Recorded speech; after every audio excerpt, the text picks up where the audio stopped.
Black Thought, lead vocalist. Could you give him the mic? HUB Hub on the bass. Kamal on the keys. Okay, so this is not the first time for you in Europe, and even not in Germany.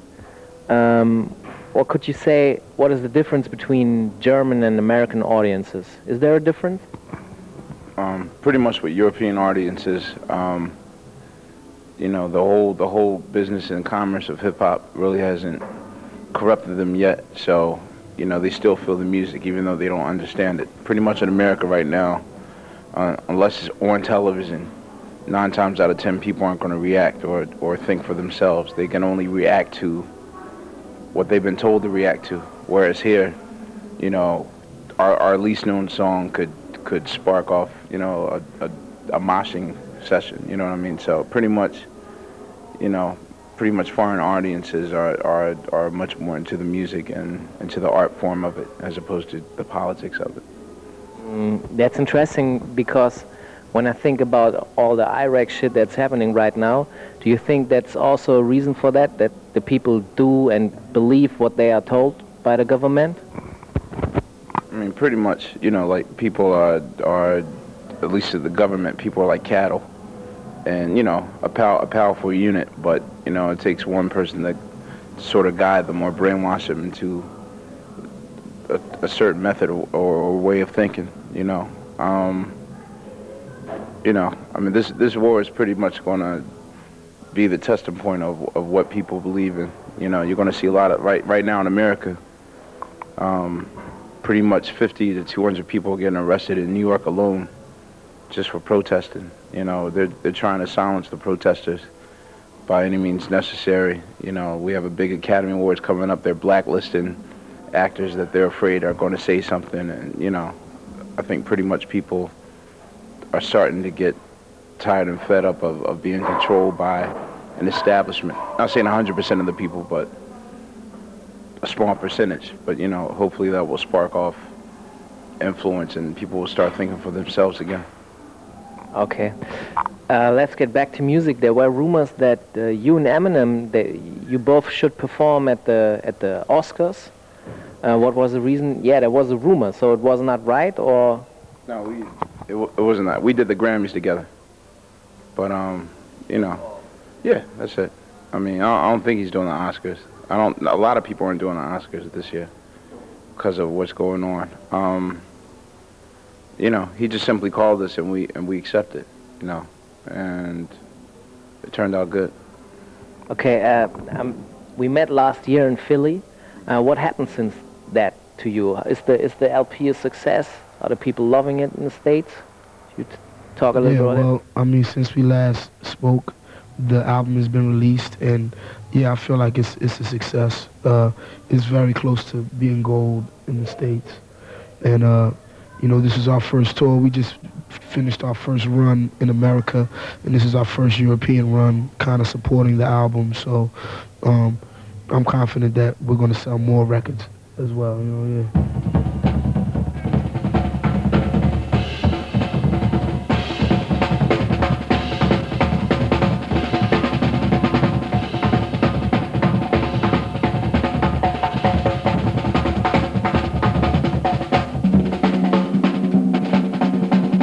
We have a competition for that CD.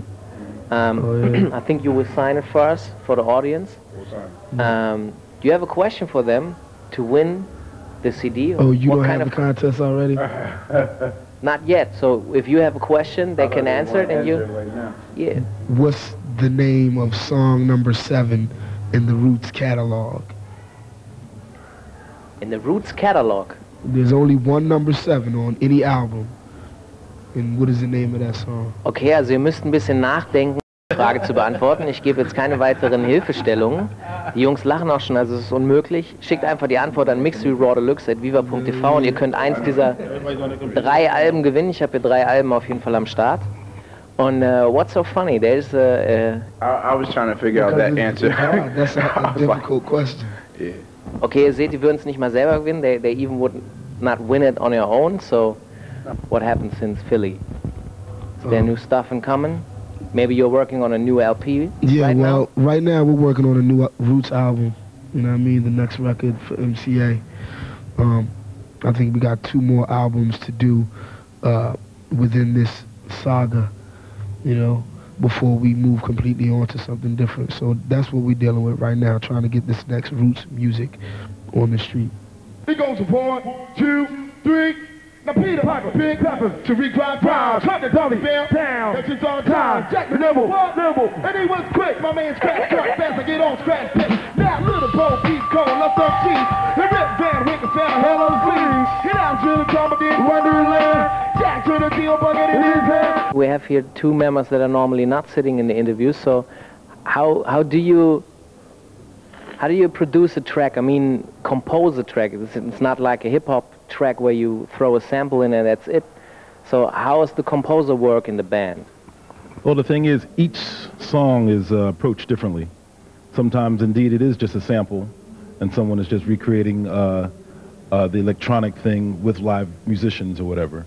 Each song is different. Sometimes someone has just a drum idea, then someone else comes in with other elements, or it might be someone coming with coming from the vocal, coming the other way around. Someone has a hook idea, and or just a blueprint for a particular composition. So it varies. There's no set pattern for how we put a track together, because we use outside producers as well, who are not musicians, but they're great producers who come in with tracks that we recreate as a band. A lot of jazz people love your stuff. What kind of feeling is that to get loved by the hip-hop audience and also by the jazz audience? I think it's just about musicianship more than just jazz. You pretty much have to acknowledge the band's footsteps and just the paths of being good, ace, top-notch musicians. I mean, pretty much every unit that performs on the stage has been doing their craft for at least, 20 plus years. So you combine all that experience together, and it would be pretty hard for any musician, be it a rock player, a jazz player, a hip-hop lover, it's an honor that musicians can acknowledge us and give us good praise. Yeah, I'm just asking because for me it's a little bit strange to see also a whole different audience at your concerts that are chilling together with these hip-hop kiddies that I know and jamming to your music. So for me it's really like, it's a new experience that I like.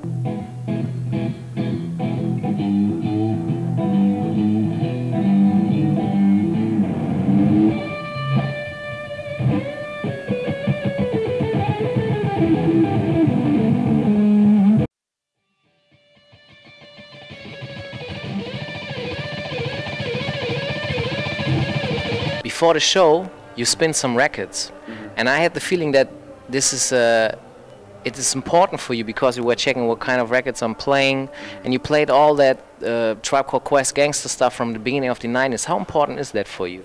I do it to test the audience. Sometimes you want to know what kind of audience you have. So if I put on a certain Tribe record and I see like a group of people mouthing the lyrics, then I know, okay, this is the type of audience we're dealing with. Or sometimes I'll play something that is real obvious and they don't react at all, and then I'm like, okay, well, this is the type of audience we like. Or maybe they like more commercial hip-hop, or maybe they don't like hip-hop and they like a certain other element. So, pretty much, I just DJ so I can just look at the audience and see what they react to.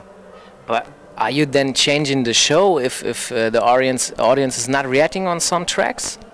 Is there a different set list then? The show won't necessarily change, but I'll definitely know what will work and what won't work.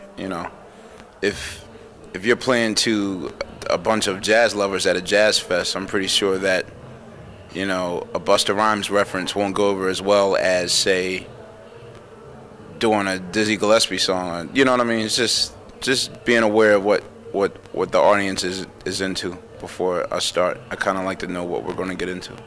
You're still doing this little set where you play all the hip-hop tunes, the sample shit and step after step? Not as heavy as it was before, but we still incorporate, some classic material.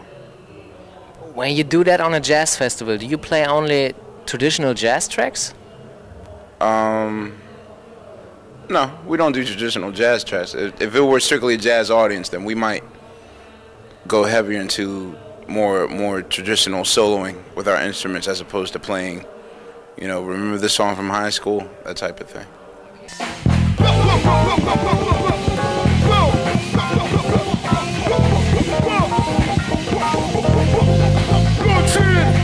Party people, what's up? How my microphone sound? Time for the right, tell them what it's about. We blow up spots, we want to forget. Double trouble, bubble, bubble and hot, hot, hot.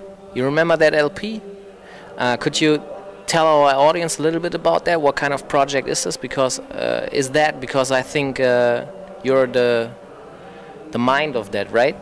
Not the mind of it, but we've been pretty much dealing with the Red Hot organization for about 10 years, and I've noticed that, well, we did one particular project called Red Hot and Indigo for Duke Ellington, and it sold like less than 7,000 copies, and you know, I told these people, like, what's the sense in wasting all this money if nobody knows about the project? So, you know, I promised them if I could convince the people that normally wouldn't do a Red Hot project or didn't know about it, like if I could organize them, you know, do a tribute album to Fela, which pretty much in 2000 everybody was on fire about because his stuff started to come reissued.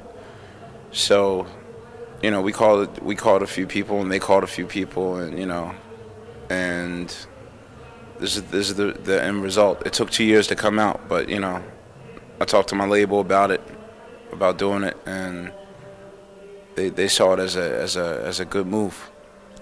So, die verlosen wir nämlich auch, die Scheibe. Wie oft? 3-mal, 4-mal, 5-mal? 5-mal. Wir verlosen die 5-mal und Fela Kuti, Afrobeat-Legende, so eine Art afrikanischer Funk kann man vielleicht, wenn man es etwas simpler ausdrückt. Da sind zum Beispiel drauf Mixmaster Mike, Blackalicious, Dead Press, Jorge Ben, geil aus Brasilien, D'Angelo und so weiter und so fort. Wen haben wir hier noch? Reicht ja auch erstmal. Und die Scheibe verlosen wir, ist auf jeden Fall was wert. Schickt es auch an mixyrawdeluxe@viva.tv. Yeah, I wish you a good show. Thank you very much, Doctor. Have fun in Germany and on your tour. All right. How loud the blast.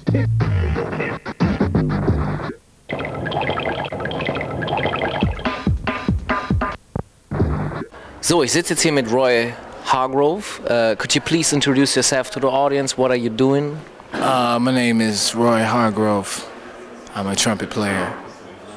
So, tonight you perform with the Roots, and you perform one track, and you played the trumpet for them. And I heard your CD, and I think you're more like a jazz guy, right? Or what do you think? What you are? Well, I mean that'd be a question for the listener to answer, really. But I like music, period. Yeah. Yeah, but the problem for the audience is always what kind of music is that? You know what I mean? Like you have to put it in some categories so that the audience knows what they want to buy. Because if they go into the store and say, I want a Roy Hargrove CD, you know what I mean? That's the problem always. Well, I think we're moving into a time that, you know, you kind of have to, especially as musicians, you kind of have to be a little bit more complete in what you do, you know, and not just limit yourself to playing any one style. It's just a matter of understanding the style and dealing with it. Like, you know, if you're going to play jazz, you play jazz. You know, you understand all the different elements which are creating the style. You know, or you know, you have to understand vocabulary, like listening to Charlie Parker, John Coltrane, and others. You know, and if you're going to play in the hip hop style, you have to know the history of that as well, you know, going from BDP to Run DMC all the way up to MCs now, cats like Snoop Dogg and and 50 Cent. You know, it's just a matter of having a well-rounded musical knowledge, you know, to be able to deal with, you know, playing in this different styles. But I mean, that's just from a musician standpoint, you know. Actually, I got a CD that's coming out in in May. That's sort of a departure from what I've been doing in the past, which is mostly like straight ahead, hard bop jazz.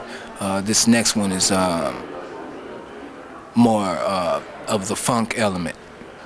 Yeah, I've got some guest artists on it, people like D'Angelo and Common, Erykah Badu, Q-Tip, and even some more unknown artists like Anthony Hamilton and Shelby Johnson. It's sort of a tribute to people like Quincy Jones for his production and his knowledge of different musicians, also in the jazz element and in funk and R&B too. You know, he was able to put these cats together and create, you know, these recordings. And also it's a tribute to Miles Davis, you know, taking up where he left off when he was starting to experiment with different timbres and different styles.